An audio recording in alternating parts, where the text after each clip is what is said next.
저는 글로리아 교회의 가족들, 우리 모든 분들의 건강함을 위해 늘 기도하고 있습니다.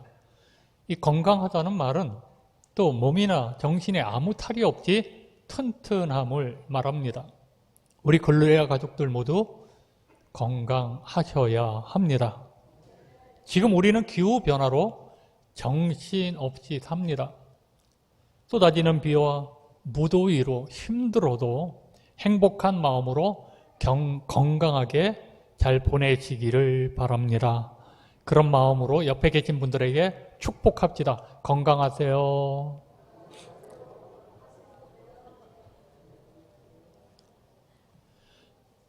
네, 그동안 우리는 이 코로나로 인해서 루틴이 깨진 사람들이 많습니다. 일상의 이 정해진 삶이 깨졌습니다.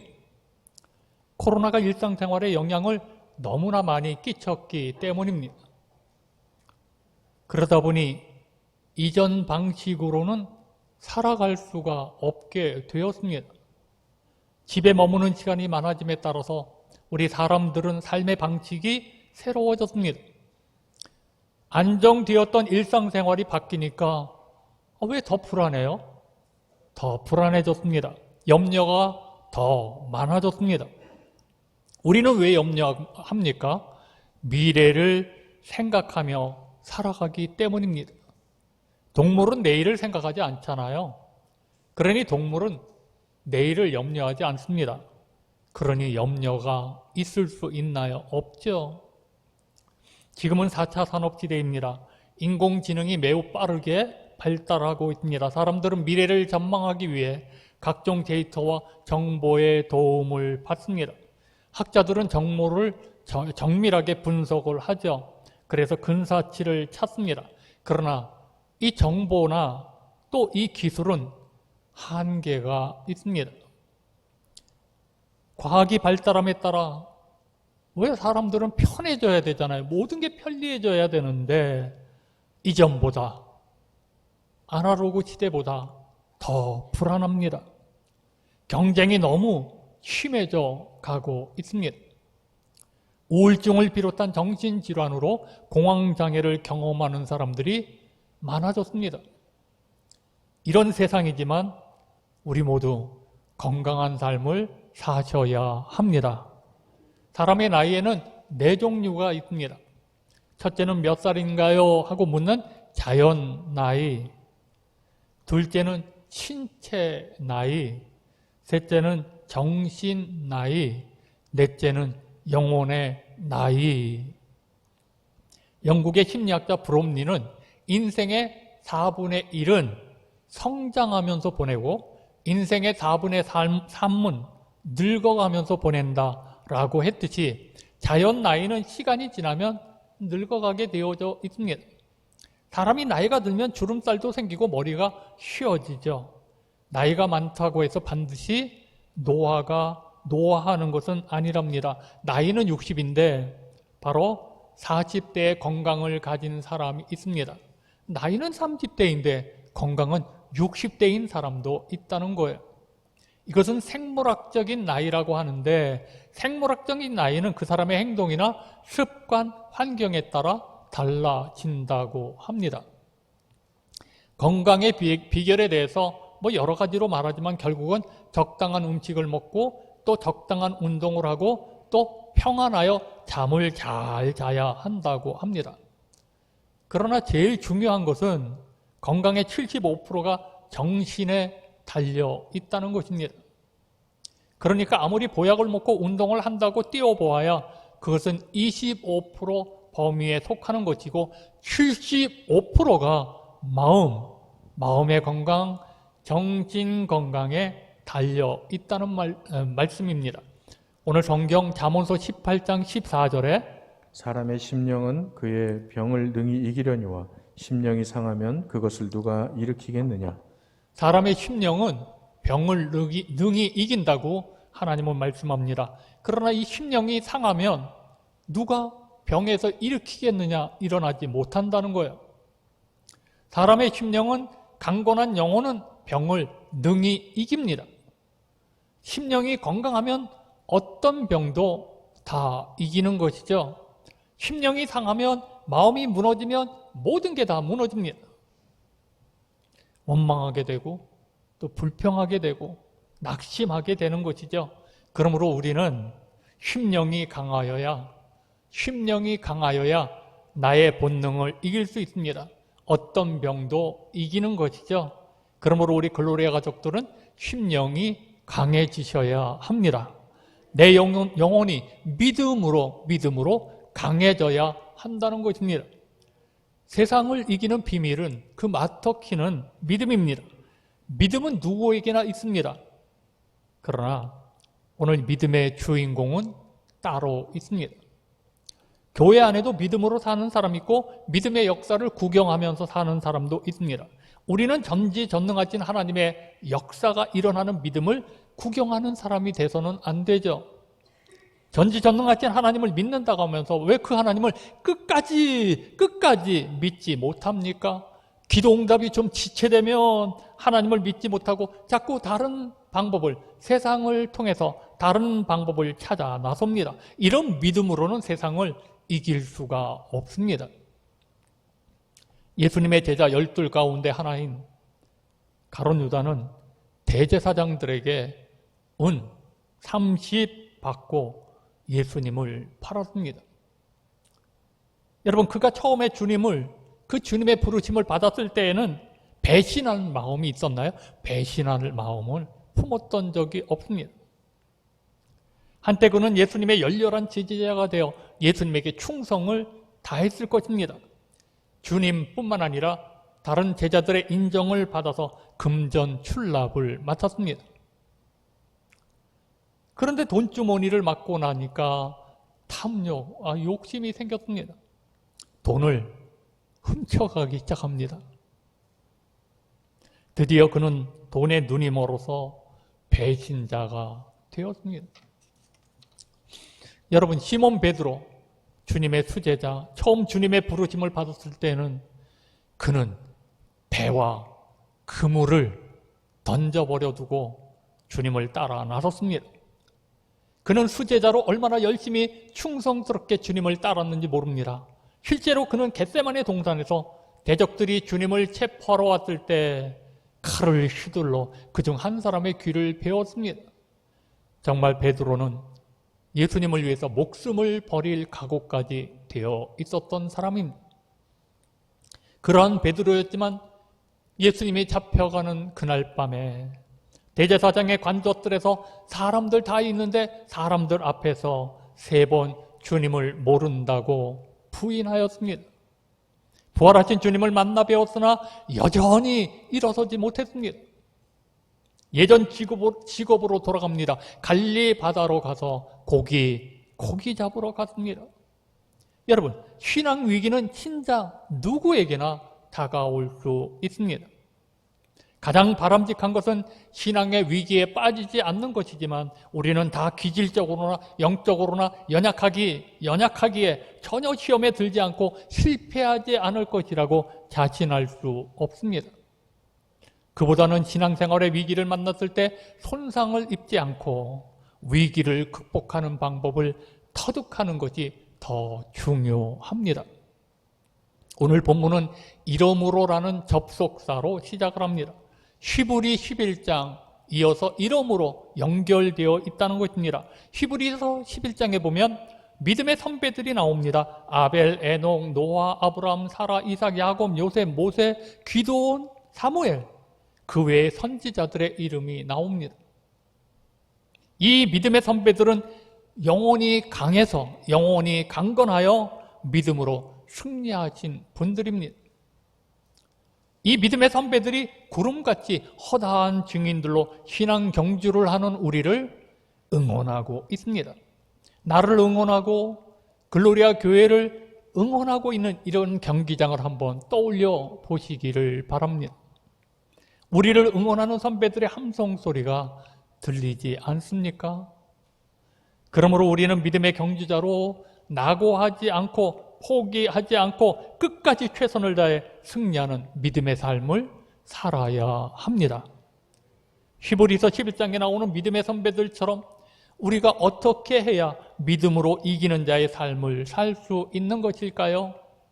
오늘 이 본문을 통해 세 가지 교훈을 받고자 합니다. 본문을 통해서 함께 은혜를 나누겠습니다. 첫째는 믿음의 경주를 해야 됩니다. 본문 1절입니다. 이러므로 우리에게 구름같이 둘러싼 허다한 증인들이 있으니 모든 무거운 것과 얽매기 쉬운 죄를 벗어버리고 인내로서 우리 앞에 당한 경주를 하며. 우리 신앙인의 삶을 경주에 비유하고 있습니다. 경기장 관중석에 많은 구경꾼이 앉아있고 운동장에는 선수들이 최선의 힘을 다해 뛰고 있는 경주자로 비유합니다. 경기장은 항상 구름대같이 사람들이 둘러싸여 있습니다. 그 많은 눈동자가 운동선수들의 동작 하나하나를 놓치지 않고 바라봅니다. 그런데 관중들보다 더 세밀하게 바라보는 사람도 있습니다. 심판들입니다. 신앙생활은 나 혼자 하는 것이 아니라 구름같이 둘러싼 허다한 증인들이 나를 지켜본다는 의미입니다. 신앙생활은 나 혼자 하는 것이 아닙니다. 믿음으로 사는 우리는 허다한 증인의 격려를 받으며 응원을 받으며 달리는 믿음의 경주자들입니다. 허다한 증인이란 창세 이후 오늘에 이르기까지 하나님을 믿고 섬기다가 하나님의 나라에 올라간 성도들을 가리킵니다. 그들은 모두 믿음의 경주를 마친 사람들입니다. 이들은 경기를 마치고 이제는 구원의 증인으로 관중석에서 우리의 경주를 응원하고 있다는 것입니다. 이들을 구름에 비유한 것은 그 수가 무수히 많다는 것입니다. 이들이 하늘에서 구름처럼 우리의 삶을 내려다보고 있는 것입니다. 허다한 증인 가운데는 살아계실 적에 배웠던 사랑하는 분들도 있을 것입니다. 그러니 여러분, 우리는 믿음의 경주를 잘하셔야 합니다. 신앙의 경주자로서 가장 큰 방해는 얽매이기 쉬운 죄를 지으면 하나님의 말씀을 들을 때나 찬송을 할 때도 마음에 꺼리낌이 있습니다. 죄는 언제나 우리의 심신을 얽어맵니다. 이러므로 죄가 우리를 얽어매기 전에 죄를 회개하여 이 죄짐을 벗어버려야 합니다. 요한 1서 1장 9절의 말씀입니다. 만일 우리가 우리 죄를 자백하면 그는 미쁘시고 의로우사 우리 죄를 사하시며 우리를 모든 불의에서 깨끗하게 하실 것이요. 우리의 죄를 자백하면 그는 미쁘시고 의로우사 우리의 죄를 사하시고 우리를 불의에서 깨끗하게 하신다고 말씀합니다. 우리의 일상생활에서 우리를 더럽히는 모든 죄는 우리가 회개할 때 사함을 받는 것입니다. 경주자에게 중요한 또 한 가지는 지구력, 인내하는 것입니다. 인내. 오래 참는 것은 신앙 경주자에게 생명과도 같습니다. 인내로서 우리 앞에 당한 경주를 하며 라고 말씀합니다. 참고 기다리는 것이 참된 믿음이라는 것입니다. 당시 그리스 철학자들은 참는다는 것은 비겁한 약자의 변명이라고 가르쳤습니다. 초대교회 지도자 크리소스토무스는 이렇게 인내를 설명합니다. 사람들에게 그릇된 대우를 받고 잘못 취급을 받아 상처를 받았을 때 복수할 힘이 있음에도 불구하고 이를 간과하는 힘이라고 했습니다. 인내는 비겁한 약자의 변명이 아니라 믿음이 강한 자만이 보일 수 있는 미덕입니다. 문명국가가 되면 문화적 영웅들이 생기게 마련입니다. 지금 우리가 사는 이 시대에 가장 빨리 그리고 크게 성공하는 영웅이 있습니다. 대통령? 아닙니다. 사업가요? 아닙니다. 과학자? 아닙니다. 하나는 노래를 잘하는 것입니다. 또 하나는 운동을 잘하는 것입니다. 여러분 모두가 운동선수 그러면 지금 영웅으로 생각하는 손흥민이 금방 머리에 떠오르죠. 이런 운동이나 노래도 그냥 성공하는 것은 아닙니다. 연습하고 또 연습하고 연습하고 또 연습을 합니다. 하다가 하도 힘들고 죽을 것 같아서 지나가는 자동차에 뛰어들어 죽고 싶은 충동을 수없이 느끼면서 또 참고 연습하고 또 참고 연습한 자들이 오늘 이렇게 인기를 얻고 있습니다. 최고가 되기 위해 참고 인내한 것이죠. 믿음의 사람들은 믿음의 경주를 위해 낙심할 상황에도 믿음을 버리지 않았습니다. 박해가 있고 죽음의 위기를 만나도 참고 인내하며 예수를 쫓았습니다. 우리도 이 믿음의 선배들이 지켜보며 응원하고 있으니 낙심하지 말고 끝까지 참고 인내로 경주하는 믿음의 경주자가 되시기를 바랍니다. 자, 두 번째 봅시다. 예수를 바라보아야 합니다. 본문 2절입니다. 믿음의 주요 또 온전케 하시는 이인 예수를 바라보자. 그는 그 앞에 있는 기쁨을 위하여 십자가를 참으사 부끄러움을 개의치 아니하시더니 하나님 보좌 우편에 앉으셨느니라.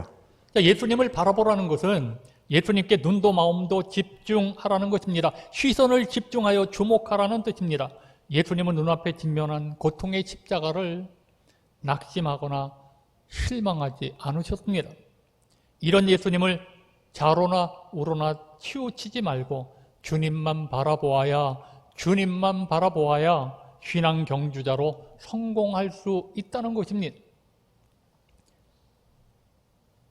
축복이 그렇게 임하는 것입니다. 기적이 임하는 것입니다. 주님을 바라볼 때 물 위로 예수님을 바라보며 걸어갔던 베드로가 좌우를 바라보는 순간 겁이 나서 물에 빠졌습니다. 세상에 사는 우리는 오직 예수님을 바라보아야 믿음의 경주를 완주할 수 있습니다. 믿음의 주여 또 온전케 하시는 이 예수를 바라보라는 거예요. 사도 바울은 한평생 예수님의 십자가만을 자랑하고 살았습니다. 그는 예수님을 믿기 전에는 자기가 자랑할 것이 너무 많은 사람, 바리새인 가운데 바리새인, 히브리인들 중에 히브리인, 그뿐이 아닙니다. 그는 태어날 때부터 로마 시민권을 가진 부자, 귀족, 당시 최고 학벌인 가말리엘의 문하생이었습니다. 최고의 학벌, 사내들인 공유에서 차세대 지도자로 인정받는 그러한 사람이었습니다. 그는 똑똑했습니다. 누구에게나 칭찬받고 무슨 일을 하든지 이를 잘 감당해서 장래가 촉망된 그러한 청년이었습니다. 그런데 예수님을 만나자 그가 고꾸라졌습니다. 이 모든 걸 다 던져버렸습니다. 그리고 오직 예수님과 예수님의 십자가만 자랑하며 한평생 하나님의 영광을 위해서 살았던 것입니다. 고린도전서 2장 2절의 말씀입니다. 내가 너희 중에서 예수 그리스도와 그가 십자가에 못 박히신 것 외에는 아무것도 알지 아니하기로 작정하였음이라.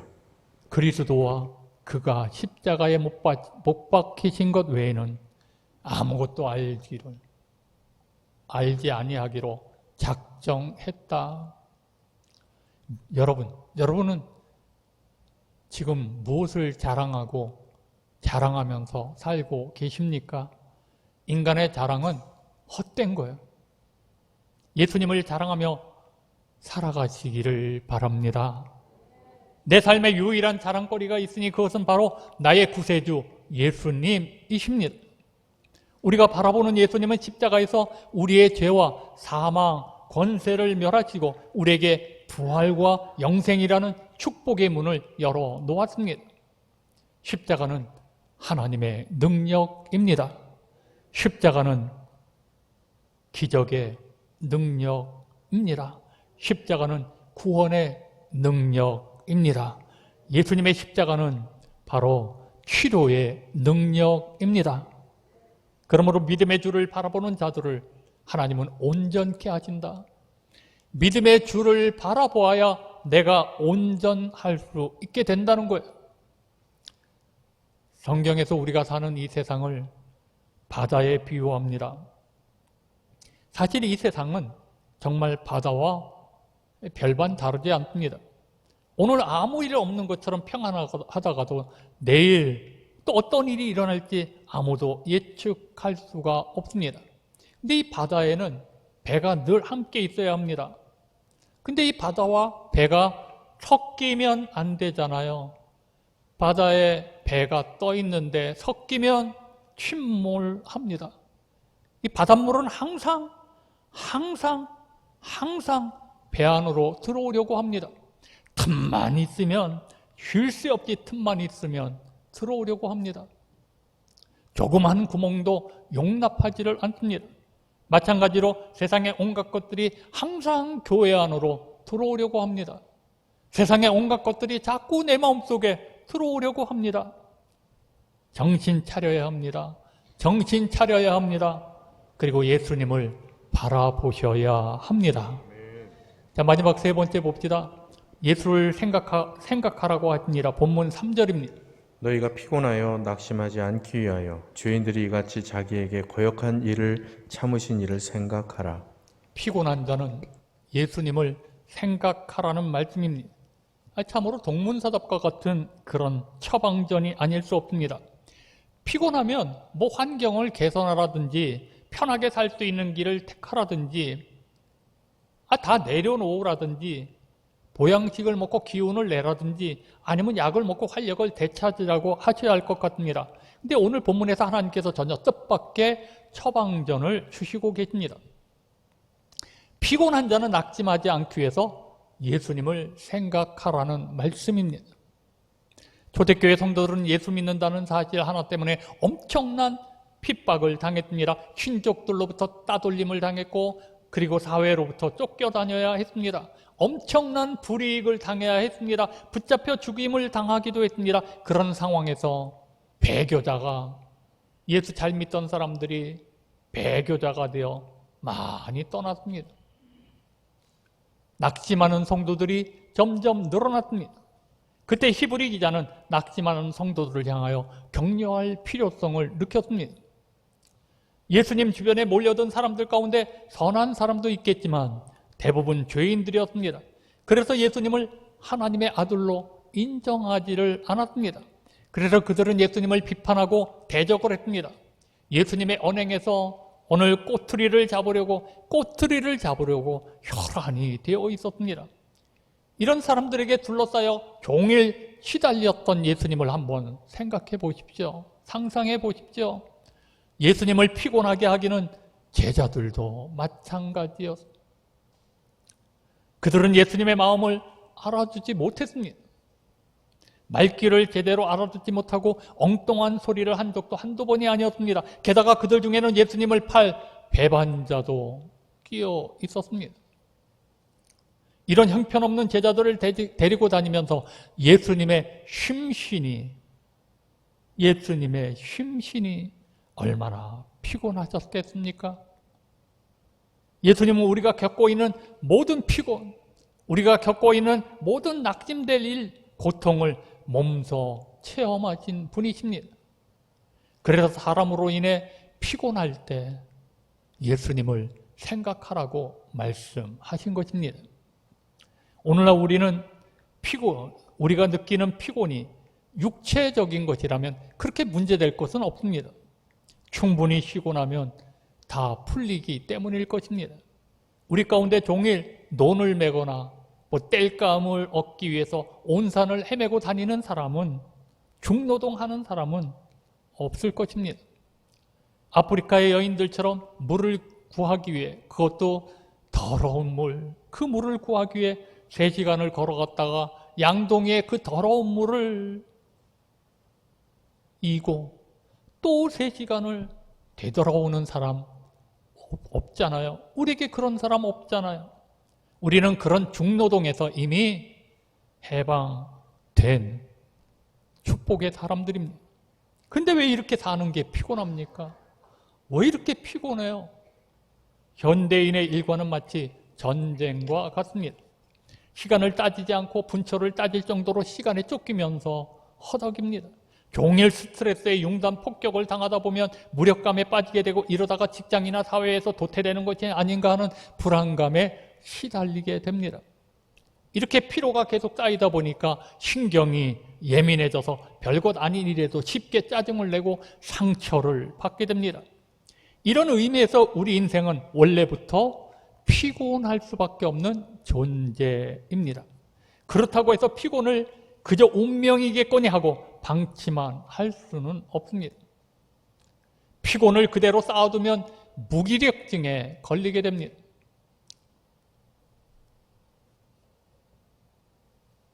무기력증에 걸리면 너무 쉽게 낙심을 합니다. 그러다 보니까 만사가 귀찮아지고 모든 것을 포기하고 싶어지는 것입니다. 낙심에 감염되면 희망을 잃어버리고 무기력해지며 피곤해집니다. 따라서 모든 의욕을 잃게 됩니다. 인생의 의미를 잃어버리는 것이죠. 그러므로 피곤할 때는 낙심하지 말고 우리와 똑같이 어려움과 낙심을 경험하신 예수 그리스도를 생각하라고 말씀하십니다. 예수께서 십자가 앞에서 절망하지 않고 수치와 고통을 인내하신 이유가 어디에 있습니까? 부활의 영광을 바라보셨기 때문입니다. 그러므로 우리는 예수를 생각해야 합니다. 부활하셔서 하늘과 땅의 모든 권세를 가지고 장차 세상을 심판하여 인류의 불행을 행복으로 바꿔 놓으시고 원한을 풀어주실 예수를 생각할 때 낙심할 이유가 없잖아요. 세상을 이기는 자로 살려면 믿음의 경주자로 살아야 합니다. 우리는 돈과 명예와 성공만을 위해서 사는 인생은 아닙니다. 믿음의 경주자임을 기억하고 최선의 신앙의 경주자로 살아가시기를 바랍니다. 세상을 이기는 자로 살려면 고통이 오고 시련이 닥쳤을 때 십자가에서 참으신 예수님을 바라보시기를 바랍니다. 세상을 이기는 자로 살려면 인생길이 힘들고 어려울 때, 삶의 여정이 피곤할 때 주저하지 말고 우리의 연약함을 알고 계실 뿐만 아니라 우리를 이해하시고 사랑하시는 그분 예수를 생각하십시오. 예수님을 생각하고 힘을 내시기를 바랍니다. 예수님을 생각하고 다시 일어나시기를 바랍니다. 주님과 함께할 영광의 그날을 바라보며 넉넉한 마음으로 살아가십시다. 예수 그리스도에게 부활의 영광이 있는 것처럼 믿음의 경주자로 우리가 살아가는 우리들에게 승리의 영광이 반드시 있습니다. 승리의 영광이 믿음의 경주자로 사는 우리 글로리아 가족들에게 하나님의 은총과 그 풍성한 은혜와 믿음의 승리가 늘 있을 줄로 믿습니다. 믿음의 경주자로 삽시다. 믿음의 경주자로 삽시다. 같이 함께 찬양을 할 터인데, 사실 제가 이 설교 준비를 끝내고 어제 아침에 처음 듣는 찬양을 만났습니다. 제목은 예수, 오직 예수. 이 찬양을 배우려고 부르다 보니까 얼마나 마음이 뜨거워지는지 어제 하루 종일 울었습니다. 그리고 저의 기도는 어제 하루 종일 내일 주일 가서 절대로 울지 말자, 하나님 눈물이 나지 않게 해달라고 기도한 찬양입니다. 오늘 여러분들과 함께 예수, 오직 예수 함께 찬양하시겠습니다.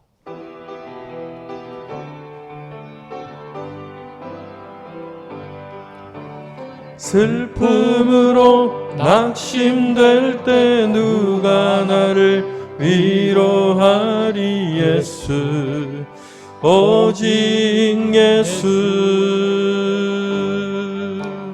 험한 세상 나그네 길 인도하리. 누구인가. 예수, 오직 예수. 나는 믿네 생명 되신 주님. 예수 오직 예수 예수 믿음 소망 사랑 되신 주님 예수 오직 예수 귀한 생명 희생하여 누가 나를 구원하리 예수 오직 예수 내 마음과 성품 다해 사랑하리 누구인가 예수 오직 예수 나는 믿네 나는 믿네 생명 되신 주님 예수 오직 예수 예수 믿음 소망 사랑 되신 주님 예수 오직 예수 우리 박수치면서 슬픔으로 낙심될 때 누가 나를 위로하리 예수 오직 예수 험한 세상 나그네 길 인도하리 누구인가 예수 오직 예수 나는 믿네 생명 되신 주님 예수 오직 예수 예수 믿음 소망 사랑 되신 주님 예수 오직 예수 귀한 생명 희생하여 누가 나를 구원하리 예수 오직 예수 내 마음과 성품 다해 사랑하리 누구인가 예수 오직 예수 나는 믿네 생명 되신 주님 예수 오직 예수 예수 믿음 소망 사랑 되신 주님 예수 오직 예수 나는 믿네 생명 되신 주님 예수 오직 예수 예수 믿음 소망 사랑 되신 주님 예수 오직 예수 결단의 기도합시다. 오직 예수로 살아야 될 우리들인데 정말 여러분 안에 예수님이 계십니까? 정말 예수님만 바라보면서 사십니까? 우리는 세상의 경주자로 살지 믿음의 경주자로 사십니까?